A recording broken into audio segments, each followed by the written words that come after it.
ભરૂચના વાલિયામાં ગણેશ ગાર્ડન સોસાયટીમાં શિક્ષક દંપતીની હત્યા થઈ હતી. તે હત્યાનો ભેદ પોલીસે ઉકેલી કાઢ્યો હતો. આ દંપતીની હત્યા અન્ય કોઈએ નહીં પણ તેના જમાઈએ જ કરી હોવાનો ચોંકાવનારો ખુલાસો થયો છે. જમાઈને શેર માર્કેટમાં 35 લાખની ખોટ ગઈ હતી, જે ભરપાઈ કરવા આ ગુનાને અંજામ આપ્યો હોવાનું કબૂલ્યું છે. વાલિયાની ગણેશ ગાર્ડન સોસાયટીમાં રહેતા શિક્ષક જીતેન્દ્રસિંહ બોરાદરા અને તેમના પત્ની લતા બોરાદરા મકાનમાં 4 થી 5 માર્ચના રોજ રાત્રિના 9:30 વાગ્યાથી 5મી માર્ચના રાત્રિના 9 વાગ્યા સુધીમાં તીક્ષ્ણ હથિયાર વડે શિક્ષક દંપતી ઉપર હુમલો કરી બંનેને ગરદનના ભાગે ગંભીર ઈજા પહોંચાડી હત્યા કરવામાં આવી હતી. શિક્ષક દંપતીનું ઘર કલાકો સુધી સુમસામ રહેતા સોસાયટીના રહીશો દ્વારા તપાસ કરતા આ શિક્ષક દંપતીની હત્યા થઈ હોવાનું ધ્યાને આવ્યું હતું. આ બનાવ સંદર્ભે મરણ જનારના શાળાએ વાલિયા પોલીસ સ્ટેશનમાં ફરિયાદ નોંધાવતા એસપી મયુર ચાવડા સહિત એલસીબી, એસઓજી સહિતના ઉચ્ચ કક્ષાના અધિકારીઓ સ્થળ પર દોડી આવી FSL team, dog squad, fingerprint એક્સપર્ટની જરૂરી મદદ મેળવવામાં આવી હતી. પોલીસે જે અનુસંધાને મદદનીશ પોલીસ અધિક્ષક અજય કુમાર મીણા, ઝઘડિયા ડિવિઝન તથા એલસીબી પીઆઈ એમપી વાડાએ 3 અલગ અલગ ટીમો બનાવી હતી. આ ટીમો દ્વારા ગુનાવાળી જગ્યાની આસપાસ તથા વાલિયા ટાઉન તેમજ વાલિયાથી વ્યારા સુધીના હાઈવે રોડ ઉપર આવેલા ટોલ પ્લાઝા, પેટ્રોલ પંપો, હોટલો વગેરેના મળી આશરે 130 જેટલા સીસીટીવી ફૂટેજ એકત્રિત કરી એનાલિસિસ કરીને ડબલ મર્ડરના ગુનાનો ભેદ શોધી કાઢ્યો હતો અને તપાસ હાથ ધરી હતી. આ તપાસ દરમિયાન પોલીસને ધ્યાનમાં હકીકત મળી કે આ શિક્ષક દંપતીનું કાસળ કાઢવામાં તેઓના જમાઈ વિવેક રાજેન્દ્ર દુબેની સંડોવણીની પૂરેપૂરી શક્યતાઓ છે, જેથી તપાસમાં જોતરાયેલા ટીમ દ્વારા શંકાસ્પદ વિવેક દુબેને ઝડપી પાડી વાલિયા પોલીસ સ્ટેશન ખાતે લઈ આવી તેની સઘન અને ઊંડાણપૂર્વકની પૂછપરછ હાથ ધરી હતી. પોલીસની સઘન પૂછપરછમાં આરોપી જમાઈ ભાંગી પડ્યો હતો અને ગુનો કબૂલ કર્યો હતો.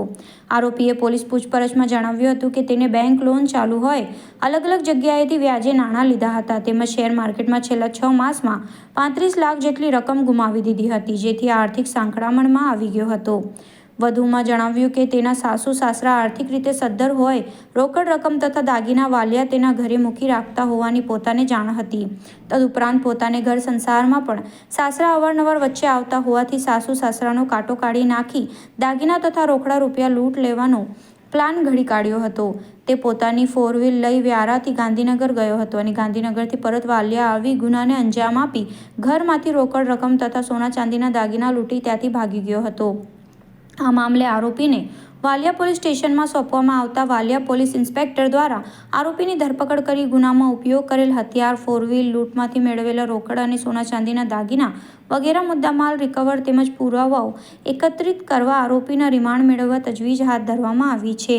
ડબલ હત્યા કેસમાં ઝઘડિયા ડીવાયએસપી અજય કુમાર મીણાએ જણાવ્યું હતું કે જ્યારે ઘટના બની ત્યારથી એસપી મયુર ચાવડાના માર્ગદર્શન હેઠળ અલગ અલગ ટીમો બનાવી કામગીરી હાથ ધરી હતી, જેમાં અમને જે વ્યક્તિઓ પર શંકા હતી તેમને પોલીસ સ્ટેશન બોલાવી પૂછતાછ કરી ક્રોસ સવાલો કર્યા હતા. અમારા સવાલો અને તેમના જવાબોમાં વિસંગતતા આવતા તેમને વધુ વખતે પૂછતાછ કરતા શિક્ષક દંપતીના જમાઈ વધુ શંકામાં ઘેરાયા હતા, જેથી તેની કડક પૂછતાછ કરતા તે ભાંગી પડ્યો હતો અને તેના માથે ભારે દેવું થઈ ગયું હોય, રૂપિયાની જરૂર હોય, તેના સાસરા અને સાસુની હત્યા કરી ભાગી ગયો હોવાની કબૂલાત કરી હતી, જેની હાલમાં ધરપકડ કરીને રિમાન્ડ મેળવવાની કવાયત હાથ ધરી છે. वालिया के गणेश गार्डन सोसाइटी में पिछले 4 तारीख को लगभग 9:30 बजे के बाद 4 से 5 तारीख के बीच में रात के 9:30 से अगले दिन 9:30 बजे के बीच में 2 शिक्षक दंपति की किसी ने धारदार हथियार से गला रेत कर हत्या कर दी थी, जिसकी सूचना थाने पे मिलते ही हमारी टीम मौके पर पहुंची और घर में गेट तोड़कर देखा तो दोनों दंपति अपने बेडरूम में मृत हालत में पाए गए, जिसमें उनका किसी धारदार हथियार से गला रेत कर हत्या की गई थी. चूँकि ये बहुत ही संवेदनशील और बहुत ही सनसनीखेज तरीके का मर्डर था, इसलिए हमने मौके से आईजीपी सर और एसपी सर के मार्गदर्शन में एफएसएल की टीम को जान की और डॉग स्क्वाड और फिंगरप्रिंट ब्यूरो को इसकी जान की, क्योंकि साइंटिफिक एविडेंस प्रॉपर कलेक्ट करने के लिए हमें इनकी ज़रूरत थी. उसके बाद में SP sir and IGP sir के मार्गदर्शन में हमने 6-7 टीमों का गठन किया और सभी टीमों को इसको शोध काटने के लिए अपने अपने काम पर लगाया. इसमें हमें कुछ शंकास्पद लोगों के बारे में, उनके मूवमेंट के बारे में शक हुआ तो उनसे हमने पूछपरछ की, उनसे काउंटर क्वेश्चन किए, जिनमें उनके स्टेटमेंट्स काफ़ी ज़्यादा विसंगति पाई गई और उसके बाद में और फर्दर इन्वेस्टिगेशन करने पर हमें मृत शिक्षक दंपति के दामाद विवेक दुबे, जो कि पेशे से एक टीचर है और व्यारा का रहने वाला है, पर हमारा शक काफ़ी बढ़ गया और उसे बुलाकर वापस से पूछपरछ की तो उसने बताया कि उसने ही ये मर्डर एक धारदार वेपन से किया है, जिसको आज शाम को 17 बजे हमने गिरफ्तार कर लिया है। आगे की तपास इसमें जारी है और इस दरमियान इसमें सभी टीमों का बहुत सहयोग रहा, जिनमें विशेषकर एलसीबी पीआई और उनकी टीम, एसओजी पीआई और उनकी टीम, लोकल थाने की टीम,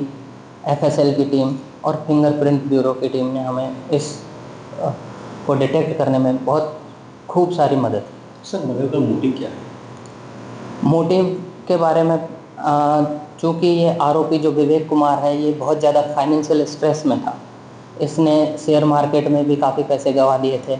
और इस पे कई प्रकार की बड़ी बड़ी लोनें चल रही हैं। और जो मरण जन्नार जो इसके ससुर हैं,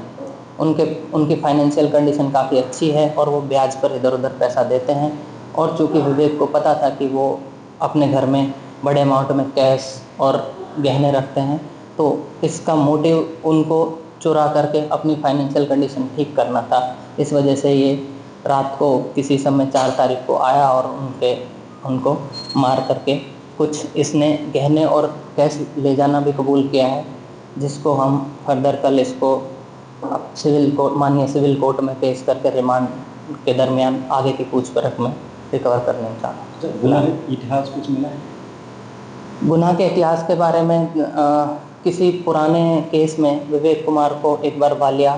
थाने में इसके खिलाफ कोई अर्जी आई थी, कोई चोरी की छोटी मोटी अर्जी आई थी, जिसमें पूछताछ के लिए बुलाया गया था, लेकिन रजिस्टर्ड जैसा गुनाह कोई इसके खिलाफ नहीं मिला।